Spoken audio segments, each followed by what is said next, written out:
Why did I quit my job in Japan? I will tell you now.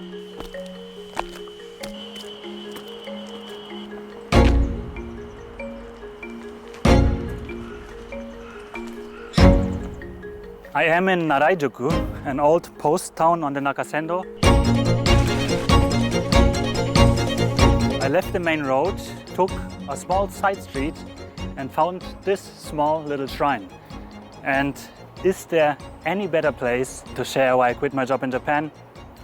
Unlikely.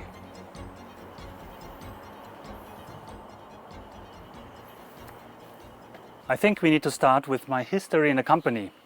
I started there in early 2018 as a senior software architect, hired to make apps.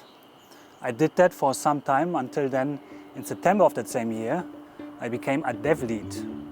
Dev lead means more responsibility, not just one platform such as Android or iOS, but for the whole team, at least in my case. It took me some time to actually figure out what I should do, what my responsibility was in addition to the ones I had. And once I did, I felt I know how I can improve the situation for the whole team, for the better of the department, for the better of the company and the customers. However, at the same time, I felt a little bit of conflict with the decisions my manager at the time was doing. And I also thought maybe it would be better if I myself become a manager.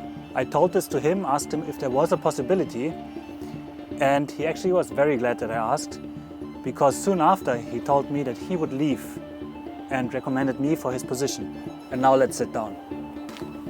It sounds all very straightforward, but of course, things don't always work that easy.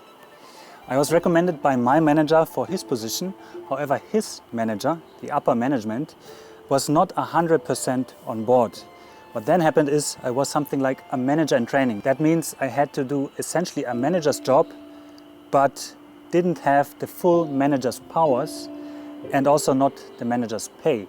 In hindsight, that was not the best situation for me because I had to lead and represent a team, but did not have all of the credentials and credibility of a manager.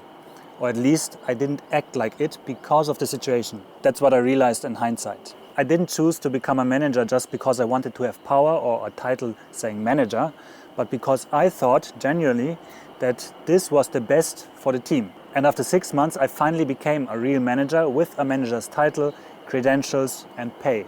This was in the beginning of 2020. Then of course Corona happened and more or less the whole work shifted towards home. We were working from home and I had to get accustomed to being in a situation where I couldn't interact to people face to face. If anything, I'm an introvert, but still I, in hindsight, discovered that actually I like face-to-face communication and that part of my management style of building loyalty is to go out with the team for lunch and have a good meal.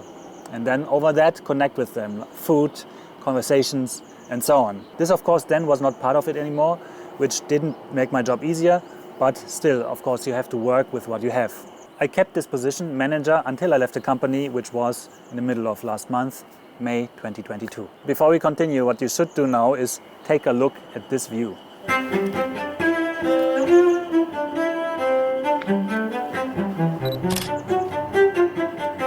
One thing that probably pops into your head when you hear about working in Japan is overtime. And the question is, of course, did I do overtime? Did I do a lot of overtime? And was it the reason for me to quit? Well, let me talk about the legal situation of overtime in Japan first. You are legally allowed to work 40 hours a week and do 45 overtime hours per month. For these 45 hours, you must be paid 1.25 times your salary. You can also, up to 6 times a year, work more than those 45 hours, up to 100 hours. Then everything you work more than 60 hours is 1.5 times your salary. Now, I personally liked the extra money, so initially I did do overtime, usually around 20 to 30 hours per month. Now I'm back down in Narayajuku. Looks beautiful, doesn't it? But I want to show you something else.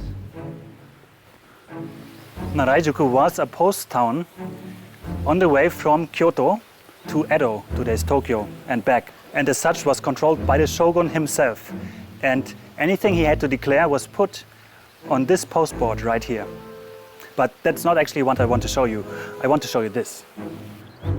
It's this. And this is the big contrast to what we have seen a few moments ago, because this is just enormous. So I did do overtime a bit in my eyes, but at some point I was promoted and the situation changed. Because with that promotion I was moved to a new payment grid, and with that there was the expectation that I'm able to manage my time myself, which means if I have to do overtime, that's my problem. If I don't have to, that's also my issue. So from then on, I stopped doing it. I mean, essentially, there were a couple of occasions where I had to work on weekends, at nights. Sometimes there were pretty long hours, too long hours, but most of the time I would leave after 8 hours or 8 hours and 10 minutes or something and be done with my work. And that's also the spirit I wanted to have in my team. You have to be able to get your work done in 8 hours. Everything else will not do you any good. As a leader or manager, I think in a company you have to know your hard line. And if your hard line is crossed, then you have to leave. You have to have this in order to be able to actually enforce your own vision. For me, this line was never crossed. There were instances where I was angry, but I also was maybe smart enough or conscientious enough to not quit because of some emotion, but to look at the situation, how it actually is after I've slept over it, and then make a decision on how to improve and come up with the best outcome for the team, the department, the company, the customers. Now you're seeing my feet again, so where are we going this time? Where? This is the Kiso Ohashi, the big bridge of Kiso, and Kiso is the name of this valley. And it's also the name of this river. The only drawback of this bridge is it's a bit windy, which is not good for the audio. As a middle manager, you invest a lot of energy, essentially, into steering the ship that is the company into the direction that you think is right. And since you're in the middle, this requires a lot of energy. And for me, at some point, I was just too tired. Investing this energy and not being sure of the outcome, not knowing if what I have invested will actually result in any change at all, and not knowing, of course, if it will be for the better. And with that, I was not able to give it my best anymore, and I started thinking, is this what I want to do with my life?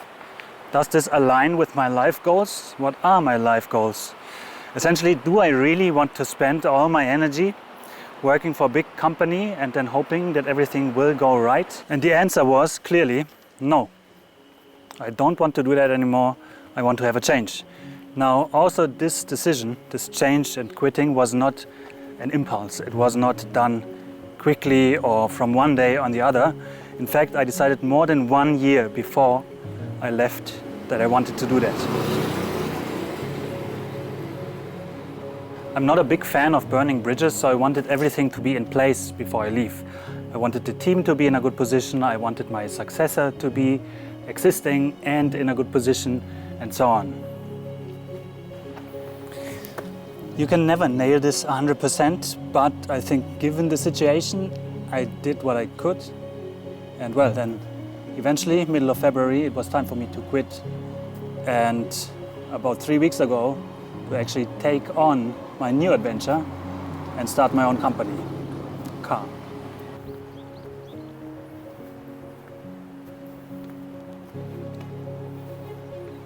And the name of the company is? Well, maybe I will tell you next time. Let me know in the comments if you want to know. Now I'm next to Narai station, so I will leave now, I will leave you. And if you want to see what a day in my life actually used to look like when I still worked as a software engineer at a Japanese company, then please click here.